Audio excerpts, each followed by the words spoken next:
सभी को नमस्कार। आज हम पढ़ने जा रहे हैं राजस्थान में पर्यटन है उसका दूसरा भाग, राजस्थान में पर्यटन सर्किट।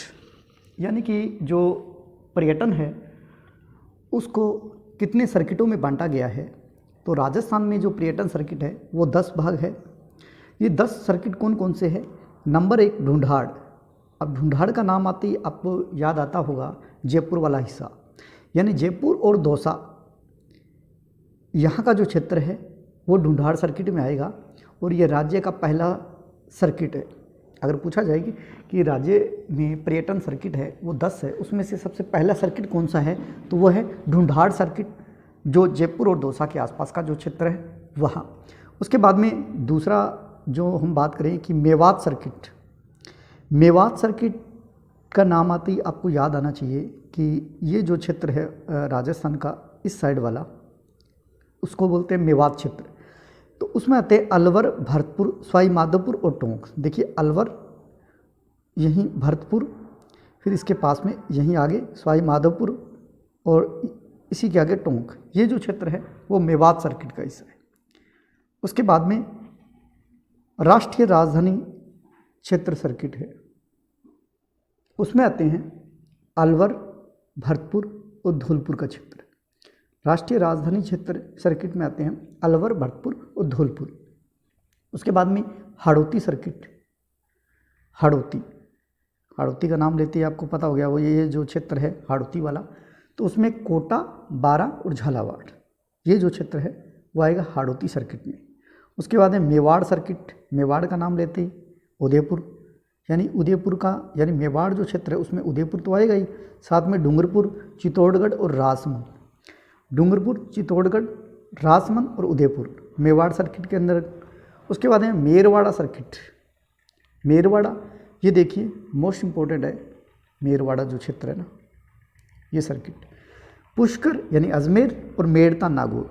पुष्कर, अजमेर और मेड़ता नागौर, ये जो क्षेत्र है ये सर्किट है मेरवाड़ा सर्किट। उसके बाद में रणकपुर सर्किट। रणकपुर क्षेत्र है, यानी रणकपुर सर्किट पाली, जालोर और सिरोही। रणकपुर के मंदिर आपको पता होगा पाली के अंदर, तो आपने 1444 खंभों की जो छतरियाँ हैं पढ़ा होगा आपने। तो रणकपुर सर्किट है वो पाली, जालोर और सिरोही का क्षेत्र। उसके बाद है वागड़ क्षेत्र। देखिए वागड़ जो क्षेत्र है, ये जो लास्ट वाला हिस्सा है वागड़,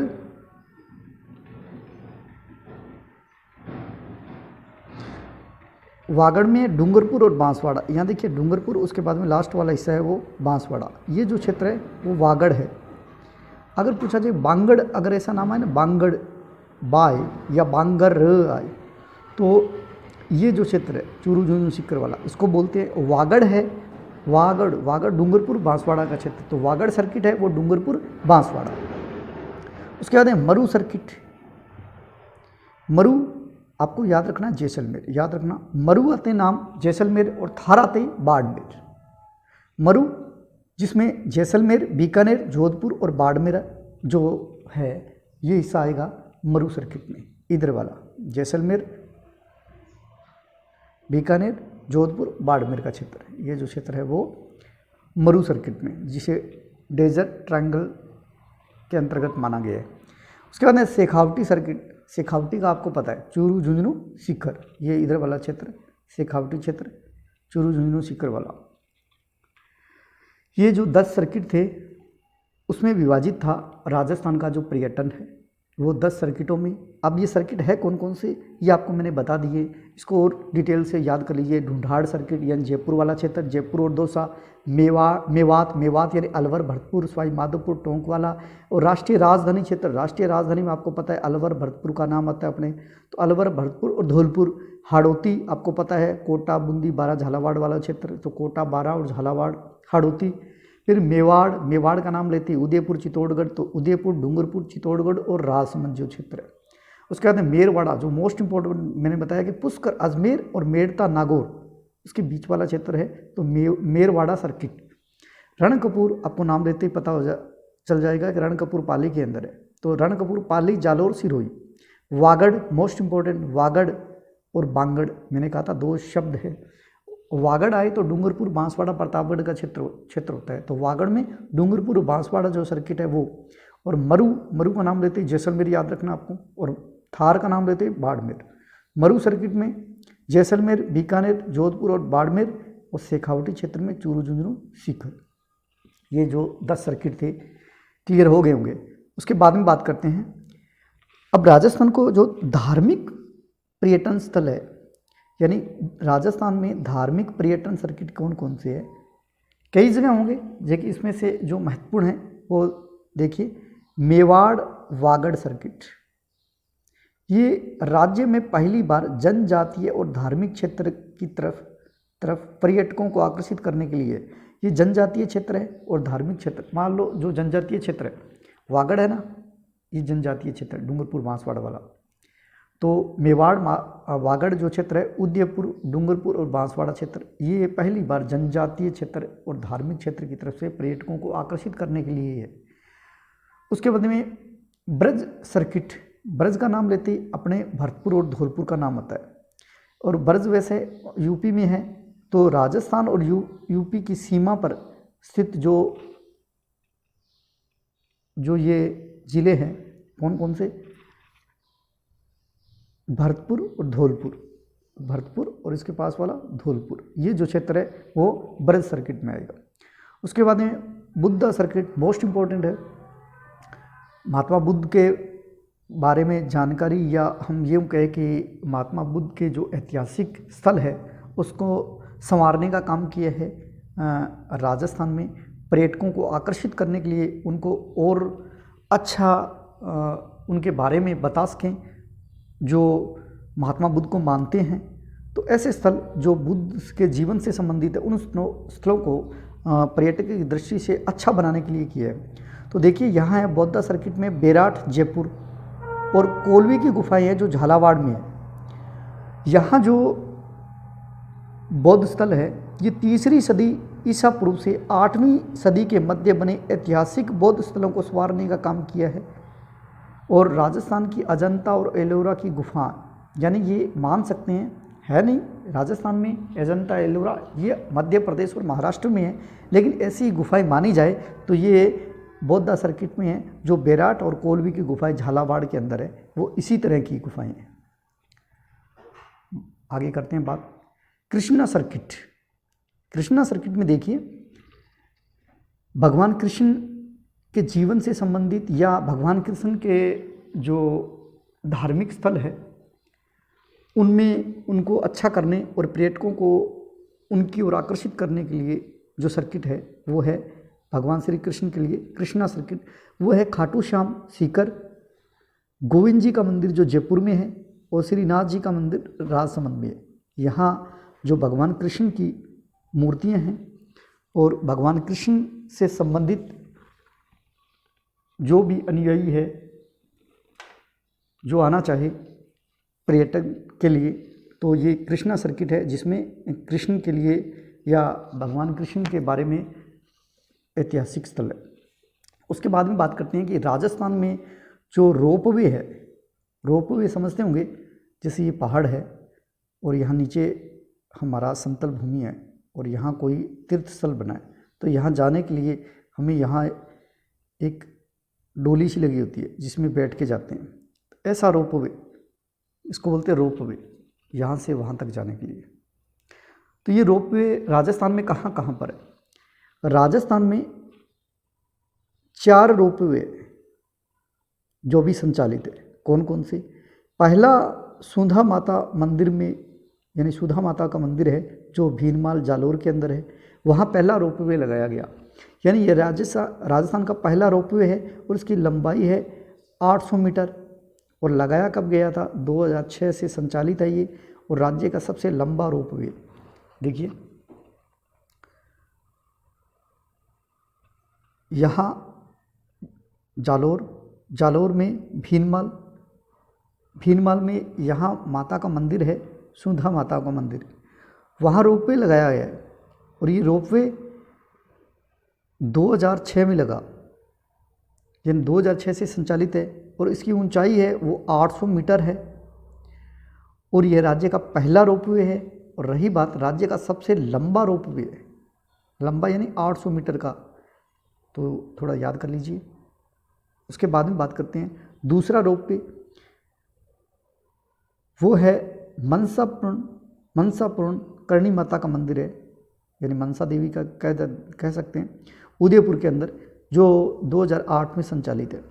यानी ये 2006 में और ये 2008 से संचालित है।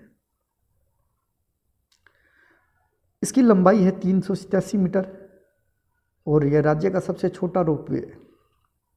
बड़ा तो था सुंधा माता का मंदिर में जो रोपवे था जालोर भीनमाल, और जो 800 मीटर लंबाई थी, और ये सबसे छोटा है जो करणी माता का मंदिर उदयपुर में है, 387 मीटर।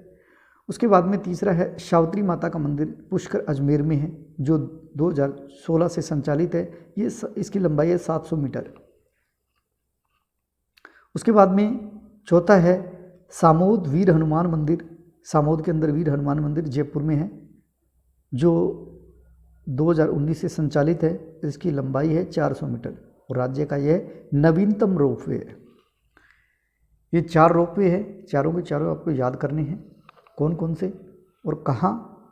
दोबारा देखिए, ये राजस्थान, और राजस्थान में पहला रोपवे यहाँ जालोर के अंदर, जालोर में, और सुधा माता का मंदिर, और ये संचालित था 2006 से, और राज्य का सबसे पहला रोपवे है और राज्य का सबसे लंबा रोपवे है। उसकी लंबाई है 800 मीटर। उसके बाद में दूसरा था जो 2008 में था, वो था उदयपुर में, यहीं पास में उदयपुर में 2008 से 387 मीटर, और ये राजस्थान का सबसे छोटा रोपवे है। उसके बाद में सावित्री माता का मंदिर पुष्कर अजमेर में तीसरा रोपवे जो 2016 से संचालित है और उसकी लंबाई है 700 मीटर। उसके बाद में सामोद वीर हनुमान मंदिर जो जयपुर में है, यहाँ जयपुर में ये चौथा है और 2019 से संचालित है और इसकी लंबाई है 400 मीटर और यह राज्य का सबसे नवीनतम रोपवे है। ये चारों हो गए हुए, एक तो जालौर में, एक उदयपुर में, और एक अजमेर में, और एक जयपुर में। अब प्रश्न देखो कैसे भी बन सकता है, निम्न में से या कौन सी माता का मंदिर है या कौन सी माता है जिस मंदिर में रोपवे नहीं है, तो नाम आएगा सुधा माता मंदिर, करणी माता का मंदिर, सावित्री माता का मंदिर, और एक ऐसे ही शीतला माता का मंदिर, ऐसे नाम आ जाएगा। तो आपको इसे देखना पड़ेगा कि कैसे पूछा गया है, कैसे भी हो सकता है और सीधा प्रश्न भी बन सकता है। निम्न में से किस जिले में रोपवे नहीं है? जालोर में, उदयपुर में, अजमेर में, या जयपुर में, या फिर एक और दे देंगे गंगानगर में। तो आपको देखना पड़ेगा कि कहाँ नहीं है। प्रश्न बनाने वाला कैसे ही बना सकता है, आपसे सीधा भी पूछ सकता है राजस्थान में सबसे लंबा रोपवे कौन सा है जिसकी लंबाई सबसे ज़्यादा है, तो सुधा माता का मंदिर। आपसे ये भी पूछ सकते हैं राज्य का सबसे छोटा रोपवे कौन सा है, मनसा करणी माता का मंदिर जो उदयपुर में है, राज्य का सबसे छोटा रोपवे है। ये भी पूछ सकते हैं कि सामोद वीर हनुमान मंदिर है, रोपवे है, उसकी लंबाई कितनी है, तो 400 मीटर। कब संचालित हुआ था? 2019 से। सीधा भी पूछ सकते हैं निम्न में से कौन सा रोपवे है, इन चारों में से ऑप्शन देके चारों दे दे, पूछा जाए कि राज्य का नवीनतम रोपवे कौन सा है, तो कौन सा होगा? सामोद वीर हनुमान मंदिर जयपुर के अंदर। तो प्रश्न ये डिपेंड करता है कि प्रश्न बनाया किस तरह से, आपको सभी याद करने हैं। आगे चलते हैं। पर्यटन की दृष्टि से यहाँ शाही रेलगाड़ियाँ चलाई गई। ये शाही रेलगाड़ियाँ हैं कौन कौन सी? Palace on wheels, POW, palace on wheels 1982 में चलाई गई रेलगाड़ी, जिसको बोलते हैं पहियों पर राजमहल। ये जयपुर से दिल्ली, दिल्ली से आगरा के लिए थी, जो शाही रेलगाड़ियाँ थी। इसके बाद में इससे भी बेटर थी, इससे भी अच्छी जो रेलगाड़ी चलाई गई, royal Rajasthan on wheels, RROW, royal Rajasthan on wheels 2009 में चलाई गई, जो इसके मुकाबले भी सुविधा की दृष्टि से ये ज़्यादा थी। उसके बाद में फेरी क्वीन 2003 में चलाई गई। ये शाही रेलगाड़ियाँ हैं। Palace on wheels 1982, royal Rajasthan on wheels 2009 में, फेरी क्वीन 2003 में, जो शेखावटी की कलात्मक हवेलियों की सैर करवाने के लिए थी।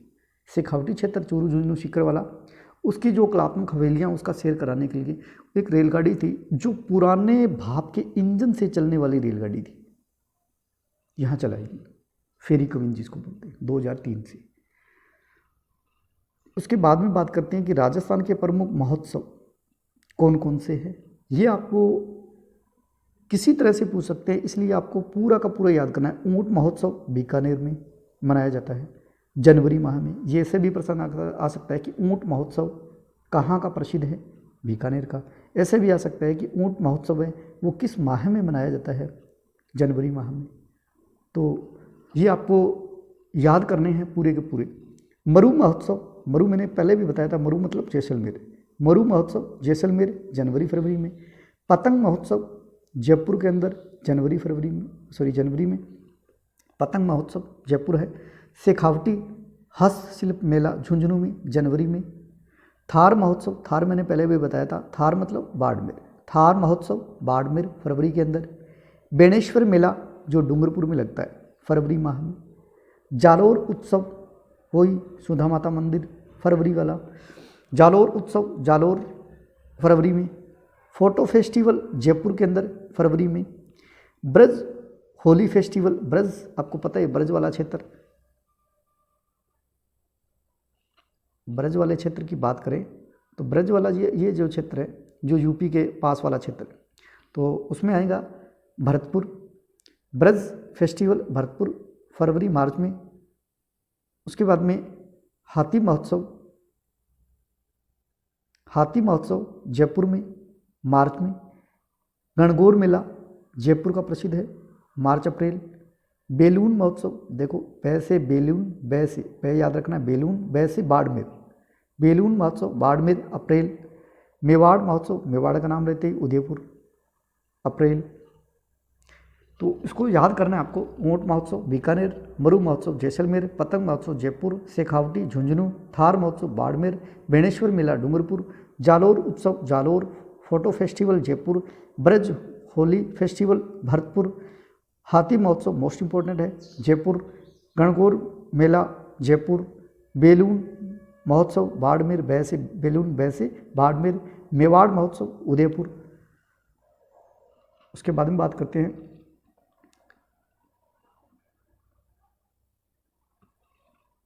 महावीर जी का मेला करौली अप्रैल के अंदर।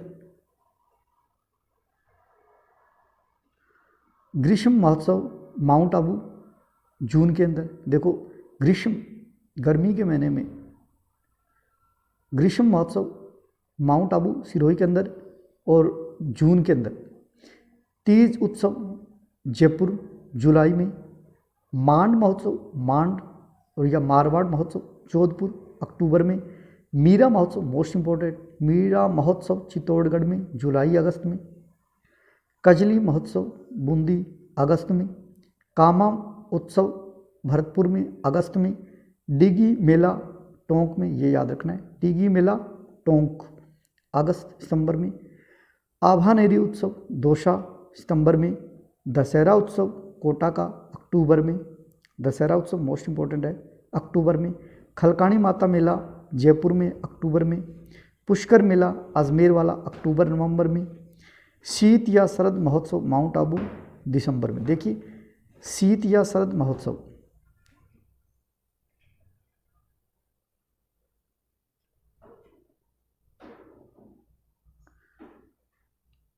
ये देखिए शीत या शरद महोत्सव और यहाँ ग्रीष्म महोत्सव दोनों एक ही जगह हैं, चाहे सर्दी का हो चाहे गर्मी का हो, दोनों कहाँ हैं? माउंट आबू सिरोही में। शीत महोत्सव माउंट आबू दिसंबर में है और ग्रीष्म महोत्सव जून में माउंट आबू सिरोही के अंदर। रणकपुर महोत्सव पाली के अंदर दिसंबर में। मानगढ़ धाम मेला बांसवाड़ा में लगता है, वो दिसंबर में। मानगढ़ आपको याद रखना है, मानगढ़ जो पहाड़ी है वो है कहाँ, बांसवाड़ा के अंदर, बहुत बार प्रश्न पूछा गया है। भक्ति फेस्टिवल पुष्कर के अंदर दिसंबर में। ये जितने भी फेस्टिवल है उसको आप एक बार नहीं 3 बार 4 बार 5 बार जितनी बार देखोगे कम है, कम से कम 10 बार देखोगे तब जाके ये सारे याद होंगे। तो इसको याद कर लीजिए। और आपका लगभग जो टॉपिक है, देखो ये टॉपिक ऐसा है जिसको शायद पूर्ण कहना मैं नहीं मानता कि पूर्ण हो जाए, क्योंकि इसमें जितने भी पर्यटन स्थल है जितने भी है वो सारे आ सकते हैं। तो अभी देखो बनाने के लिए तो इसमें वीडियो बहुत सारे और भी बन सकते हैं। तो मेरा मानना है जहाँ तक पर्यटन का पढ़ाया वो इतना बहुत है मेरे अकॉर्डिंग। और वैसे तो आप किताब पढ़ोगे तो उसमें और भी बहुत सारे मिल जाएंगे, जैसे होटलों के नाम आ गए, किसी भी होटल के नाम आ गए तो बहुत सारे होटल होंगे, उनको बताना पड़ेगा। और इसी तरह, लेकिन मेरा मानना है कि पर्यटन को जो मेन अपने पर्यटन का इतिहास पढ़ा, पर्यटन दिवस पढ़ा, पर्यटन का लोगो क्या था ये पढ़ा, और किस तरह की शाही रेलगाड़ियाँ चलाई गई, पर्यटन के जो क्षेत्र थे, सर्किट थे, वो हमने पढ़े। तो इस अकॉर्डिंग मुझे लगता है कि जहाँ तक है वो हमारा जो टॉपिक है वो बहुत अच्छा हो गया। और अगर वीडियो आपको अच्छा लगा तो लाइक कीजिए और शेयर कीजिए और एक कमेंट ज़रूर लिखिए इसमें। जय हिंद, जय भारत।